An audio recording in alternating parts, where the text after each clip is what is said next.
हरियाणा के स्कूलों ने 8,000 बच्चों से पढ़ने का अधिकार छीनकर उनका करियर शुरू होने से पहले ही बर्बाद कर दिया।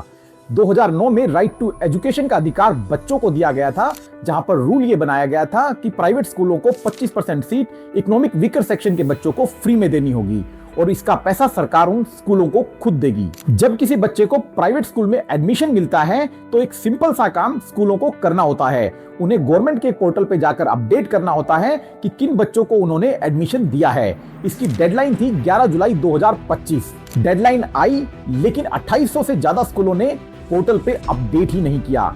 8,000 से ज्यादा बच्चे जो एलोकेटेड सीट का 68% था, बीच में ही लटक गए। ना स्कूलों ने एक्सेप्ट किया ना रिजेक्ट किया, बस एक खामोशी। और ये खामोशी ही सबसे बड़ा स्कैम है, क्योंकि जब पोर्टल पर अपडेट नहीं होता तो गवर्नमेंट को पता नहीं चलता क्या बच्चा स्कूल के अंदर है या बाहर, और नया सेशन शुरू हो जाता है लेकिन बच्चा फिर भी अपने घर ही बैठा रहता है। लेकिन इससे भी बड़ा सवाल ये है कि जो बच्चे एडमिट किए जाते हैं उनका हाल कैसा है। नहीं, उन बच्चों का हाल भी सही नहीं है, क्योंकि उन बच्चों से स्टेशनरी, यूनिफॉर्म और बुक्स के नाम पर 12,000 रुपए पर साल तक मांगे जाते हैं, जो उनके पास नहीं होते।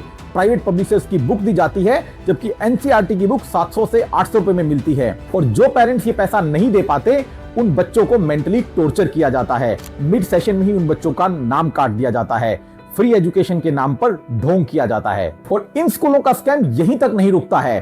कुछ बच्चों के घरों की डिस्टेंस 1 किलोमीटर से ज्यादा बताकर उन्हें स्कूल में एडमिशन लेने से रिजेक्ट कर दिया जाता है। दूसरा, ये प्राइवेट स्कूल इन बच्चों को ढाल की तरह यूज करते हैं। जब गवर्नमेंट प्राइवेट स्कूल्स को रीइंबर्समेंट नहीं दे पाती, तो ये प्राइवेट स्कूल गवर्नमेंट को इन बच्चों के नाम काटने तक की धमकी दे देते हैं।